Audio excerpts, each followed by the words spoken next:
I wanted to continue the success of my 30th birthday. I loved the idea of empowering women to work. You see, I'm a female entrepreneur myself, and I just saw myself in each of these women's eyes. I thought about the one word that describes what I do best, and it's the word empathy. Empathy is feeling with someone. It's not feeling for someone. That's sympathy. That's feeling sympathy or pity for someone. Empathy is trying to understand from their perspective.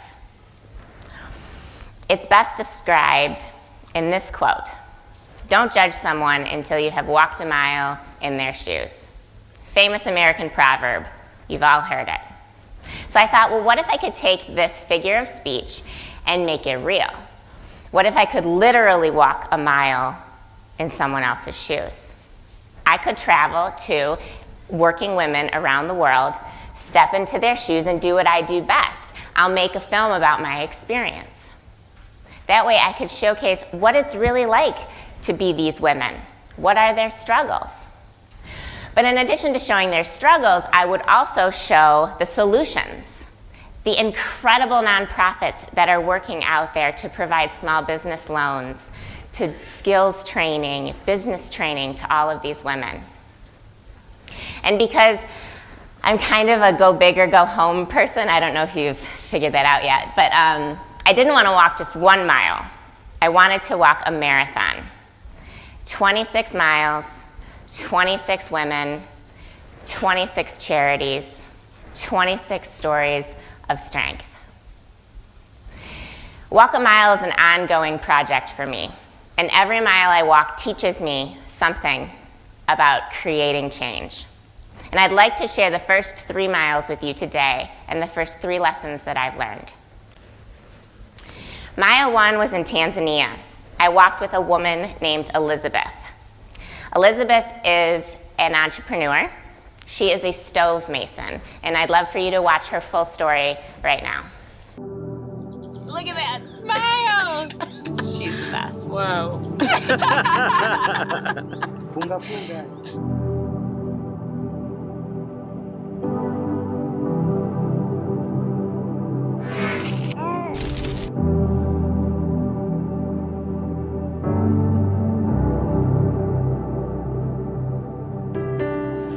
When you first meet Elizabeth, right away you can tell this is a woman with some fire in her. Maisha kwa moyo wangu ninao tamani sana. Natamani niwe juu sana. She's an entrepreneur. She started her own business. But the crazy part is that her business actually solves a community health crisis. Every day, 3 billion people cook their food on an open air flame, inhaling toxic smoke. I mean, they're trying to provide sustenance for their family, and instead, they're killing themselves. Cooking over open fires is actually one of the largest but least known killers in the world. Over 4 million people die a year in developing nations from cooking over open fires. I immediately want to get out of this room, and I can't imagine having to cook 3 meals a day here. Cooking that way is the equivalent of inhaling 2 packs of cigarettes a day. Every day. Moshi unaasiri sana. Inaasiri sana, yani tuseme watu wengi wanaugua sana ugonjwa wa kifua. I learned that the black carbon emissions from cooking over open flame add up to more pollution than all of the cars and trucks in the world combined. I can't believe that such a huge environmental issue stems from cooking rice and beans. Elizabeth and other women in Mwanza have become stove masons, where they hand make stoves and then they sell them at the market at affordable prices to families in need. This way, a family that gets a stove now has a safe, energy-efficient way to cook their food. I'm cooking more here than I do at home. Here in Tanzania, we find entrepreneurs and we teach them skills and marketing and financial training so that they can become more profitable stove masons. That's everything from how to find the right materials, how to build a better stove, and then how to actually go out and sell it more efficiently. When Elizabeth is making the stoves, you can see she has such skill and she takes such care in every move, because this little pottery piece is going to drastically change someone's life. So it's portable, lightweight, move it outside, 50% less charcoal costs. So it's energy efficient, it's cost efficient. It's an incredible solution to this huge problem, and it's just a little stove.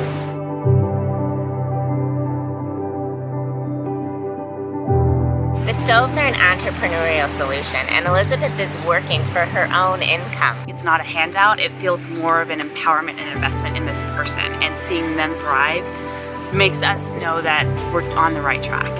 Mfano kama leo naweza nikamodi hata majiko 10. Baada ya kuanza kutengeneza majiko, nikaona maisha yangu yameanza kubadilika, familia ikaanza kupata nafuu, watoto nikaanza kusomesha kila kitu. We want to get more female entrepreneurs in, and we want to also see them bringing up other entrepreneurs under them and training more people, and it really being a chain of success. Future Stove Mason, right here. I mean, there's a nonprofit run by women that's empowering women like Elizabeth to make stoves that help other women sell stoves that in the end are helping women that are cooking for their family. Women in particular tend to be at the bottom of the economic chain, so by focusing on women, we can actually help lift up the entire community. We see greater return on investment when we invest in women. I mean, she is a hard-working, dedicated woman who's out there every day making stoves and selling stoves and educating other women. Najisikia vizuri mno, yani najisikia amani. Hapa nilipo mwili yani unalaa tu yani, na mimi nitajitahidi, nitawashauri wanawake wenzangu. Nitajitahidi sana kuishauri Tanzania. So here's what I'm asking. You have the ability to help Elizabeth and other women in Mwanza. $20 from you gets a stove into the hands of a family that truly needs it. Someone buy a stove! Please buy a stove. Buy 2 stoves, buy 10 stoves. It's just $20 and it will truly change someone's life. Please donate. It's not one woman for herself, it's one woman for all women. Na Mungu awabariki sana.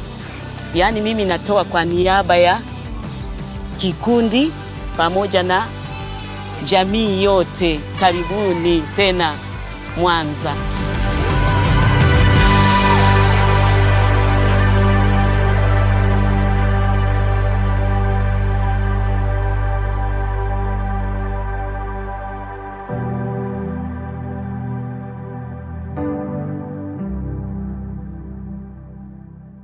Elizabeth's story is impressive for many reasons.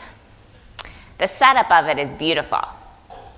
As you can tell, there's a nonprofit, the Adventure Project, which teaches Elizabeth how to make stoves so she can earn her own income and elevate her own family.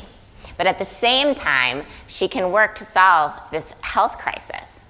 I bet you had no idea about the toxic smoke from cooking like that, right? It's crazy.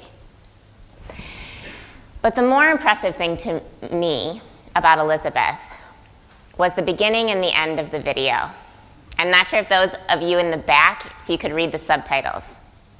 But at the beginning, Elizabeth said that what her heart desired was to be on top. And at the end, she was thanking me on behalf of her tribe and her community and all of Tanzania. You see, Elizabeth wasn't working every day for the $20 sale of a stove. She was standing for something much greater. If you go to work every day to check off your to-do list, to make your appointments, to complete your immediate tasks, you're missing out on so much. If you go to work every day and remember why you're there, if you stand for something greater than yourself, you'll accomplish so much more.